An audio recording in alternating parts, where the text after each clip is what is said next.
ആവശ്യത്തിന് ചിരി മറന്നു പോയത് കൊണ്ടാണ് ആ ചിരിയെ തിരിച്ചു കൊണ്ടുവരാനൊരു ശ്രമമാണ്.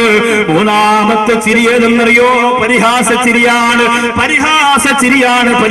ചിരിയാണ്. അല്ലാഹുവിന്റെ പരിശുദ്ധ ഖുർആനിന്റെ സൂറത്തുൽ ബഖറ പറയുന്നുണ്ട്, വഇദാ ലഖുല്ലദീന ആമനൂ ഖാലൂ ആമന്നാ, വിശ്വാസികളെ കാണുമ്പോൾ ഞങ്ങൾ വിശ്വസിക്കുന്നവരാണ്. വഇദാ ലഖുല്ലദീന ആമനൂ ഖാലൂ ആമന്നാ വഇദാ ഖലൂ ഇലാ ശയാതീനിഹിം ഖാലൂ ഇന്നാ മഅകും ഇന്നമാ നഹ്നു മുസ്തഹ്സിഊൻ. അവര് പറയുകയാണ്, അവരുടെ പിശാചിന്റെ, അവരുടെ ശൈത്താനിയത്തിന്റെ മുമ്പിലേക്ക് അവർ വരുമ്പോ അവര് പറയും ഞങ്ങൾ നിങ്ങളോടൊപ്പമാണ്. അപ്പോൾ അവർ ചോദിക്കും, നിങ്ങൾ വിശ്വാസികളെ കണ്ടപ്പോ അവരോടൊപ്പമാണെന്ന് പറഞ്ഞതോ? ഈ മുനാഫിക്കീങ്ങള്, ഈ കപടന്മാർ ആ സമയം അവരുടെ നേതാക്കന്മാരോട് പറയുകയാ, തൊപ്പിയിട്ട താടി വെച്ച പ്രവാചകനെ വെളിപ്പെട്ട് ജീവിക്കുന്ന വിശ്വാസികളെ, ഇന്നാ നഹ്നു മുസ്തഹ്സിഊൻ, ഞങ്ങൾ അവരെ പരിഹരിച്ചതാണ്. ഈ ഒരു വാക്ക് അവര് പറയുമ്പോ അല്ലാഹു പറയുന്നു, നബിയെ പറഞ്ഞു കൊടുക്കുക, ഇബാദത്ത് ചെയ്യുന്ന ആബിദീങ്ങളായ സ്വാലിഹീങ്ങളായ എന്തടിമയെ പരിഹരിച്ചവരോട് പറഞ്ഞു കൊടുക്കുക, അല്ലാഹു യസ്തഹ്സിഉ ബിഹിം വയമുദ്ദുഹും ഫീ തുഅയാനിഹിം യഅമഹൂൻ. നബിയെ അവരോട് പറഞ്ഞു കൊടുക്കുക, അവരല്ല എന്റെ വിശ്വാസികളെ പരിഹരിക്കുന്നത്, ഞാനാണ് അവരെ പരിഹരിക്കുന്നത്. ആരാണോ എന്റെ വിശ്വാസികളെ കളിയാക്കിയത്, പരിഹരിച്ചത്, അവരെ ഞാനാണ് പരിഹരിക്കുന്നതെന്ന് പറഞ്ഞു കൊടുക്കുന്ന നബിയെ. എന്റെ പ്രിയപ്പെട്ടവര്, മറ്റൊരാളെ കളിയാക്കി ചിരിക്കുന്നൊരു തമാശയല്ല, മറ്റൊരാളെ പരിഹരിച്ചിരിക്കുന്നൊരു തമാശയല്ല. അതിന് വല്ലാത്ത പാപമുണ്ട്. പരിഹാസച്ചിരി വല്ലാത്ത പാപക്കറവ് രണ്ടതാണ്. അല്ലാഹുവിന്റെ ദീൻ പഠിപ്പിക്കുന്നതാണ്, ലാ യസ്ഖറു ഖൗമുൻ മിൻ ഖൗമിൻ അസാ അൻ യകൂനൂ ഖൈറൻ മിൻഹു വലാ നിസാഉൻ മിൻ നിസാ അസാ അൻ യകുന്ന ഖൈറൻ മിൻഹുന്ന. ഇവിടെ ഒരു വലിയ അത്ഭുതം അല്ലാഹുവിന്റെ പരിശുദ്ധ ഖുർആൻ പറയുന്നുണ്ട്. അല്ലയോ ജനങ്ങളെ, നിങ്ങൾ പരസ്പരം ആരെയും നിങ്ങൾ പരിഹസിക്കരുത്. ആരെയാണോ നിങ്ങൾ പരിഹസിക്കുന്നത്, അവരെക്കാൾ, നിങ്ങളെക്കാൾ അവരെ അല്ലാഹു സുബ്ഹാനഹു വ തആല മിടുക്കന്മാരാക്കിയേക്കാം. നിങ്ങൾ ആരുടെ മുഖത്ത് നോക്കിയാണ് അവനെ കളിയാക്കുകയും പരിഹസിക്കുകയും ചെയ്യുന്നത്, അയാൾ ആരാണോ പരിഹരിച്ചത് ഇയാളെക്കാലം ഉത്തമനായേക്കാം. അതുകൊണ്ട് നിങ്ങൾ ആരും ആരെയും പരിഹസിക്കരുത് എന്ന് പറഞ്ഞിട്ട് അല്ലാഹു വലാ നിസാഉം മിൻ നിസാഇൻ, സ്ത്രീകളെ പ്രത്യേകിച്ച് എടുത്തു പറയാനുള്ള കാരണം എന്താ? സ്ത്രീകൾക്ക് ഇച്ചിരി പരിഹാസം കൂടുതല. സ്ത്രീകൾക്ക് ഇച്ചിരി പരിഹാസം കൂടുതല, ഇല്ലേ? ഏതെങ്കിലും ഒരു പെണ്ണ് മറ്റൊരു പെണ്ണിനെ അംഗീകരിക്കും. അതുകൊണ്ടല്ലേ അമ്മായി മരുമോൾ അടികൂടുന്നു. നാത്തൂമൂരി നടക്കുന്ന ഒരു പെണ്ണ് മറ്റൊരു പെണ്ണിനെ അംഗീകരിക്കൂല. കല്യാണം കഴിഞ്ഞാൽ കൂടപ്പുറപ്പുകളായ സഹോദരിമാര് പോലും പരസ്പരം അംഗീകരിക്കൂല. മൂത്ത ഇത്ത, ഇളയ ഇത്ത, കല്യാണം വരെ ഭയങ്കര സഹോദരി, ഇത്ത ഇത്ത എന്നൊക്കെ പറഞ്ഞ് ഭയങ്കര കമ്പനിയാ. കല്യാണം കഴിഞ്ഞാൽ രണ്ടും പൊരിഞ്ഞതല്ല. എന്റെ മാപ്പിളയാണ് സെറ്റപ്പ്, എന്റെ മാപ്പിള ഹോഴ്സാണ് കുടിക്കാൻ, ഇതൊക്കെ പറഞ്ഞിട്ട് ഭയങ്കര ഗർവ് നടിക്കാൻ വേണ്ടിയിട്ട് പരസ്പരം. ഇത് പെണ്ണെങ്ങനെയാണ്? ഒരു പെണ്ണ് മറ്റൊരു പെണ്ണിനെ അംഗീകരിക്കൂല. വലിയ പ്രയാസം. നിങ്ങൾ തന്നെ ആലോചിച്ച് നോക്കി, നിങ്ങൾ തന്നെ ചിന്തിച്ചു നോക്കി എന്റെ പ്രിയപ്പെട്ടവരെ. അതുകൊണ്ട് ആ ഒരു ദുർഗുണം എന്റെ പ്രിയപ്പെട്ട സഹോദരിമാർ മാറ്റണം. അത് മാറ്റിയാൽ നമ്മുടെ മനസ്സുണ്ടല്ലോ, നമ്മുടെ മനസ്സ് നന്നായാൽ നമ്മുടെ മയ്യത്ത് നന്നാവും, ഉറപ്പാണ്. നമ്മുടെ മനസ്സ് നന്നായാൽ നമ്മുടെ മയ്യത്ത് നന്നാവും. അത്ഭുതത്തോടെ ഞാൻ ചിന്തിച്ചു പോകുന്നു, നമുക്കൊക്കെ അള്ളാഹു നല്ല മരണം തരട്ടെ. ഈ കാരേറ്റ് റോഡിനെ സംബന്ധിച്ചിടത്തോളം എത്ര മയ്യത്തുകളാണ് ഈ റോഡിൽ കിടന്ന് ചതഞ്ഞരഞ്ഞു പോയത്. ഇന്ന് ഞാൻ ഓർത്തു പോകുന്നു, നമ്മുടെ ഈ നിലമയിൽ മുസ്ലിം ജമാഅത്തിന്റെ ആ ഖബർസ്ഥാനിൽ അടക്കപ്പെട്ടിരിക്കുന്ന 3-4 ഖബറുകൾ ഒരുമിച്ച് റമദാനിന്റെ തലേ ദിവസം വെട്ടി അടക്കിയത് നിങ്ങൾക്ക് ഓർമ്മയുണ്ടാവും. എത്രയോ കൊല്ലം കഴിഞ്ഞു, നിങ്ങൾ പലരും മറന്നു, ഞാൻ മറന്നു പോയിട്ടില്ല. 2.5 വയസ്സുള്ള കുഞ്ഞിന്റെ മുഖം എന്റെ പ്രിയമുള്ളവരെ ഇപ്പോഴും മുഖത്ത് നിറഞ്ഞു നിൽക്കുന്നുണ്ട്. നമ്മുടെ റോഡ് സൈഡിൽ നടന്ന ഒരു വൻ ദുരന്തമാണ്. ഒരു വാഹനത്തിന്റെ അകത്ത് സഞ്ചരിച്ച മുഴുവൻ ആളുകളും ചലഞ്ഞരഞ്ഞു പോയ, തൽക്ഷണം മരണപ്പെട്ടു പോയ ഒരു വലിയ ദുരന്തം ഞാൻ നിങ്ങൾ മറന്നതാണ്. അള്ളാഹു ഇതൊക്കെ ലോകത്തിന്റെ നാനാഭാഗത്ത് നടത്തിയിട്ട് വീണ്ടും വീണ്ടും വൃത്തികേടിലേക്ക് പോകുന്ന നിങ്ങളെ എന്തുമാത്രം അവസരം അള്ളാഹു നമുക്ക് തന്നു. നമ്മൾ തിരിച്ചറിവും ബോധവുമുള്ളവരായോ എന്റെ പ്രിയപ്പെട്ട സഹോദരിമാരെ? അതുകൊണ്ട് ഒരാളും മറ്റൊരാളെ പരിഹസിക്കേണ്ട, അതിന് യോഗ്യത നമുക്കില്ല. അതിന് യോഗ്യത നമുക്കില്ല. അബൂജഹൽ അനത്തുല്ലാഹി അലൈഹി അല്ലാഹുവിന്റെ റസൂൽ നബി മുഹമ്മദ് മുസ്തഫ സല്ലല്ലാഹു അലൈഹി വസല്ലം തങ്ങളെ പരിഹസിക്കുമായിരുന്നു. അതിന് അല്ലാഹു തന്നെ നേരിട്ട് പണി കൊടുത്തില്ലേ?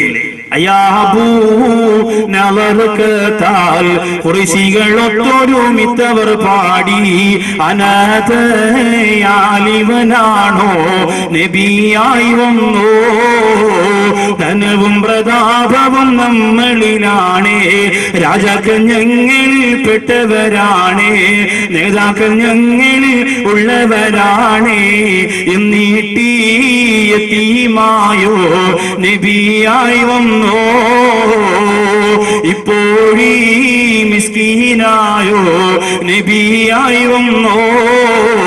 എന്തുമാത്രം പരിഹരിച്ചു, കളിയാക്കി, കല്ല് പറക്കി എറിഞ്ഞു, ചീത്ത വിളിച്ച് സകാര വാക്കുകൾ പറഞ്ഞു. അല്ലാഹുവിന്റെ റസൂലിന്റെ മനസ്സൊന്നും വേദനിച്ചില്ലല്ലോ. ആ അബൂജഹൽ സുഖമില്ലാതെ കിടക്കുന്നെന്നറിഞ്ഞപ്പോ സ്നേഹമുള്ള മനസ്സോടെ ഓടിപ്പോയതാരാ? സ്നേഹമുള്ള മനസ്സോടെ ഓടിപ്പോയതാരാ? വേദനയോടെ പ്രസവിച്ച ഉമ്മ രോഗിയായി കിടന്നിട്ട് കാണാൻ പോവാ മനസ്സില്ലാത്ത യുവത്വമേ, സ്വന്തം ഉപദ്രവം ചെയ്തുകൊണ്ട് സ്വന്തം ശരീരത്തെ കട്ടപ്പാടിലാക്കിയ അബൂജഹൽ സുഖമില്ലാതെ കിടന്നപ്പോ സ്നേഹമുള്ള മനസ്സോടെ ഓടിപ്പോയതാരാ? സ്നേഹത്തിന്റെ നായകനേ നബി മുഹമ്മദ് മുസ്തഫ. തണുത്തിരിക്കുന്ന മണ്ണിൽ ചൂട് വരട്ടെ, ആരേറ്റു മജ്ലിസിന്റെ നിറഞ്ഞ മജ്ലിസിന്റെ അകത്ത് നിന്ന് മദീനയുടെ നായകന്റെ ഹദറത്തിലേക്ക് സ്വലാത്ത് ഉയർന്നു പോകട്ടെ.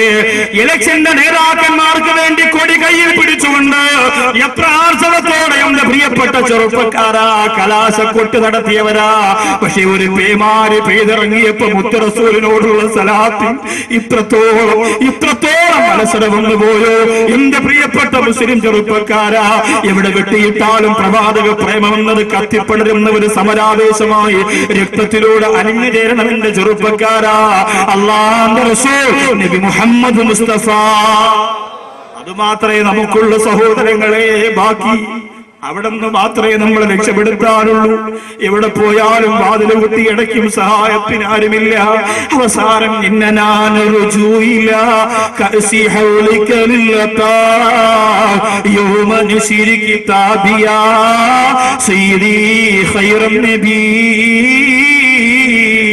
അല്ലാഹുവേ, നല്ല മനസ്സോടെ സലാത്ത് ചൊല്ലുന്ന ഈ സ്വർഗത്തിന്റെ വേദിയിൽ വന്നിരിക്കുന്ന സഹോദരങ്ങൾക്ക് മുത്ത് റസൂലിന്റെ ഹൗദുൽ കൗസർ കൊടുക്കണേ അല്ലാഹ്.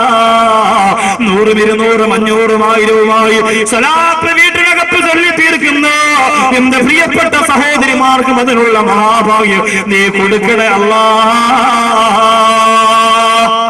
അബൂജഹൽ സുഖമില്ലാതെ കിടക്കുന്നെന്ന് അറിഞ്ഞപ്പോഴും കാണാൻ വേണ്ടി ഓടിയെത്തിയ നമ്മുടെ ഹബീബ് നബി മുഹമ്മദ് മുസ്തഫ സല്ലല്ലാഹു അലൈഹി വസല്ലം. അപ്പോ ഇതൊക്കെയാണ് ചിരിയുടെ അവസ്ഥ. ശരി, അള്ളാഹുവിന്റെ റസൂൽ സല്ലല്ലാഹു അലൈഹി വസല്ലം തങ്ങൾ ചിരിച്ചിരുന്നു. അവിടെ മുതൽ ഇങ്ങോട്ട് പരിശോധിക്കാം. നബി സല്ലല്ലാഹു അലൈഹി വസല്ലം തങ്ങൾ ചിരിക്കുമായിരുന്നോ? ഉറപ്പായും ചിരിക്കുമായിരുന്നു. നബി തങ്ങളുടെ പുഞ്ചിരിയെ കുറിച്ച് ചോദിച്ചാൽ അത്ഭുതത്തോടെ സഹാബികൾക്ക് മറുപടി പറയാൻ പറ്റും. ആരോട് ചോദിച്ചാലും പറയും അള്ളാന്റെ ഹബീബിന്റെ പുഞ്ചിരി മാത്രമല്ല, ആ മുഖത്തിൽ നിന്ന് ചിരി മാഞ്ഞുപോയ ചില അപൂർവം ചില സമയങ്ങൾ മാത്രമേ ഉണ്ടായിട്ടുള്ളൂ. ഒന്ന്, വഹി ഇറങ്ങാൻ കുറച്ച് താമസിച്ചു പോയപ്പോൾ സങ്കടത്തോടെ മുത്തായ തങ്ങളുടെ മുഖത്ത് ചിരി മാഞ്ഞുപോയി. 2, ചാടിയിട്ടമ്പിയ സുവദിന് മാറേണ വല്ലി മഹ്മൂദർ ഹൗദീന്ന് വെള്ളം കുടിക്കുന്നോനാരേണ.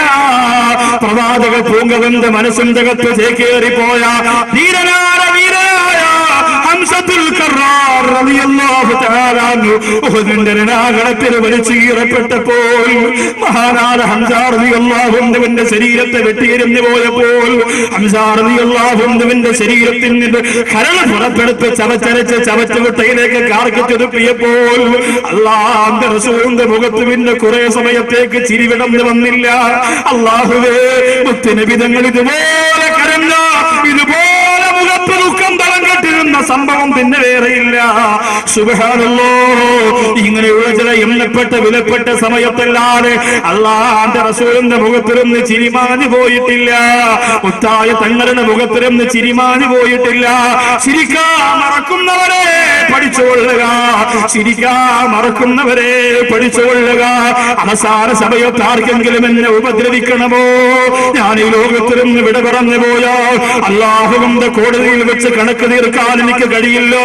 അതുകൊണ്ട് ഇവിടെ വെച്ച് തന്നെ ഇടപാടുകൾ തീർക്കണമെന്ന് പറയുമ്പോൾ ഒരു വടി കയ്യിൽ വെച്ചുകൊണ്ട് നബിയേ, അങ്ങനെ യുദ്ധത്തിന്റെ ഇടയിൽ എന്റെ ശരീരത്തെ ഉപദ്രവിച്ചു നബിയേ, ആ ഉപദ്രവം ഈ വടി കൊണ്ട് അങ്ങയുടെ ശരീരത്തിലേക്ക് എനിക്ക് തിരിച്ചു തരണമെന്ന് ഊരിപ്പിടിച്ച ഒരു വടിയുമായി കടന്നു വന്നപ്പോ സഹാബികളൊക്കെ പൊട്ടിക്കടന്നു പോകുന്നു. മാലിക്കത്തിൽ നീ ഉപദ്രവിക്കുകയാണോ കാശ? ആ സമയത്ത് ചിരിച്ച ഒരേ ഒരാളേ ഉള്ളൂ, ആ സമയത്ത് ചിരിച്ച ഒരേ ഒരാളേ ഉള്ളൂ. റൂഹി ഫിദാ നബി മുഹമ്മദ് മുസ്തഫ സല്ലല്ലാഹു അലൈഹി വസല്ലം തങ്ങൾ. എന്തൊരു അത്ഭുതമാണ്! കുറച്ച് പണം, കാരേറ്റ് ജംഗ്ഷനിൽ വലിയ കൊട്ടാരം, പള്ളിയെ വെല്ലുന്ന പവറുള്ള കൊട്ടാരം, അധികാരം, വാഹനം, ഇതൊക്കെ വരുമ്പോൾ സ്വന്തം കൂടപ്പുറപ്പിന്റെ മുഖത്ത് നോക്കി ചിരിക്കാൻ മറന്നു പോകുന്ന വമ്പന്മാരും ധിക്കാരികളും അഹങ്കാരികളും അള്ളാഹുവിന്റെ കോടതിയിൽ രക്ഷപ്പെടൂല. സൂക്ഷ്മതയോടുകൂടി ആ ചിന്ത മനസ്സിൽ കൊണ്ടു നടന്നു. അള്ളാഹു നമ്മെ കാത്തിരക്ഷിക്കട്ടെ.